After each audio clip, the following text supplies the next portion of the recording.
तुलसी मैया अमृत की कोरा, जो पूजे सो पावे छोरा। हरि चरणों में वृंदा बसी, सदा सुख शांति देती है तुलसी। हरे कृष्णा। आज है कार्तिक महीने का 8वां दिन। चलिए आज सुनते हैं आज की बढ़िया सी कहानी वृंदा तुलसी की। तो बहुत समय पहले की बात है। एक अत्यंत पतिव्रता स्त्री थी जिसका नाम था वृंदा। वृंदा जो थी वो दैत्यराज जालंधर की पत्नी थी। वृंदा का पतिव्रत ऐसा था कि उसके तप के प्रभाव से स्वयं देवता भी भयभीत रहते थे। जालंधर ने अपने अहंकार में आकर देवताओं से युद्ध छेड़ दिया। देवता परेशान होकर भगवान विष्णु के पास पहुंचे और उनसे रक्षा की विनती की। भगवान विष्णु ने सोचा, जब तक वृंदा का पतिव्रत है तब तक वह जालंधर तो अजय ही रहेगा। इसीलिए उन्होंने एक रूप भ्रम रचा। विष्णु भगवान जालंधर का रूप धारण करके वृंदा के सामने प्रकट हो गए। वृंदा ने अपने पति को देखा और उनके चरणों में सिर झुका दिया। लेकिन जब उसे ये पता चला कि ये तो भगवान श्री हरि विष्णु हैं, तो वह बहुत दुखी हुई। आंखों में आंसू भरकर बोली, हे विष्णु, आपने मेरे पतिव्रत का भंग किया है, इसीलिए मैं आपको शाप देती हूँ कि आप पत्थर के समान कठोर बन जाएं। भगवान विष्णु ने विनम्रता से उसका शाप स्वीकार कर लिया। उन्होंने कहा, हे वृंदा, तुम्हारा यह शाप मेरे लिए वरदान समान है। तुम पुनर्जन्म लेकर तुलसी के रूप में इसी पृथ्वी पर जन्म लोगी और मैं शालीग्राम बनकर सदैव तुम्हारे साथ रहूंगा। इसके बाद वृंदा का शरीर तुलसी के पौधे में परिवर्तित हो गया। इसी कारण तुलसी माता को वृंदा देवी कहा जाता है। और तुलसी विवाह का पर्व कार्तिक मास के शुक्ल पक्ष की एकादशी या द्वादशी को मनाया जाता है। इस दिन शालीग्राम भगवान और तुलसी माता का विवाह किया जाता है। कहा जाता है कि इस विवाह के बिना कोई भी शुभ कार्य पूरा नहीं होता। तो जो व्यक्ति कार्तिक महीने में तुलसी की पूजा करता है, वह सभी प्रकार के दुखों से मुक्त होकर मोक्ष को प्राप्त करता है। आइए एक और कथा सुनते हैं।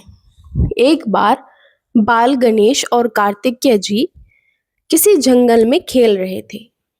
वहां उन्होंने एक राजा का बड़ा सा आम का पेड़ देखा। दोनों शरारती बच्चे थे। पेड़ की डाली पकड़कर झूलने लगे। झूलते झूलते वो डाली टूट गई। राजा के नौकर चाकर को इस बारे में पता चला, तो उन्होंने कार्तिक और गणेश जी को पकड़ा। फिर ऊपर से भविष्यवाणी हुई कि कार्तिकेय और गणेश जी को 6 साल तक उस राजा के यहाँ नौकर बनकर रहना होगा। अब नन्हे मुन्ने गणेश जी और कार्तिकेय जी को राजा के नौकर राजा के सामने ले गए। राजा की रानी ने देखा कि गणेश जी और कार्तिकेय जी का बाल रूप कितना मासूम और नन्हा था, तो उन्होंने उनसे कहा कि हम इनको नौकर नहीं रखेंगे, हम इनको अपने संतान की तरह पालेंगे और अपने पास रखेंगे। राजा और रानी गणेश जी और कार्तिकेय जी से बहुत प्रेम करने लगे। ऐसा करते करते 6 वर्ष बीत गए। एक बार कार्तिक का महीना आया, तो राजा और रानी बोले कि चलो हम कार्तिक स्नान करने जाएंगे। राजा और रानी गणेश जी और कार्तिकेय जी को लेकर गंगा नदी के किनारे पहुंच गए। राजा ने अच्छे से डुबकी लगाकर स्नान किया, लेकिन रानी बेचारी डर गई कि इतनी ठंड में मैं इस ठंडे ठंडे पानी में कैसे नहाऊं। तब कार्तिकेय और गणेश जी ने शरारत करते हुए रानी को पकड़कर नदी में ले गए और डुबकी लगवा लगवा कर नहला दिया। सभी घर वापस आ गए। रानी ने राजा से कहा कि ये दोनों बच्चे तो बहुत शरारती हैं। इन्होंने जबरदस्ती मुझे उस ठंडे पानी में नहलाया।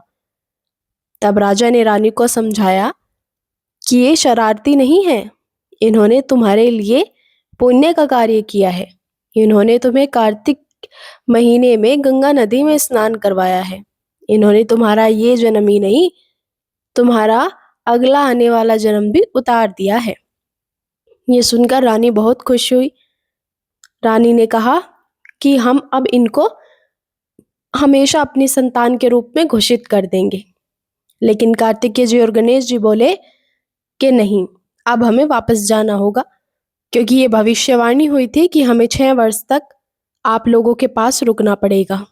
अब हमारी सजा जो है वो पूरी हुई और अब हम अपने वापस कैलाश पर्वत को जाएंगे। लेकिन जाते जाते गणेश जी और कार्तिकेय जी ने राजा और रानी को आशीर्वाद दिया कि उनको भी एक नन्ही संतान होगी और कार्तिक में स्नान करने का ये पुण्य उन्हें उनकी संतान भी उनके बुढ़ापे में जरूर देगी। ये सुनकर राजा और रानी बहुत खुश हुए और सबने हंसते गाते हुए कार्तिकेय जी और गणेश जी को विदा किया।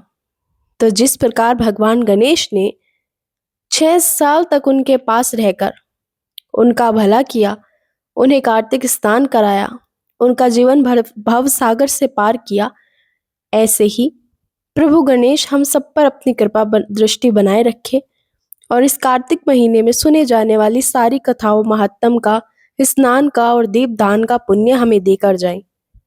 राधे राधे। जय श्री कृष्णा।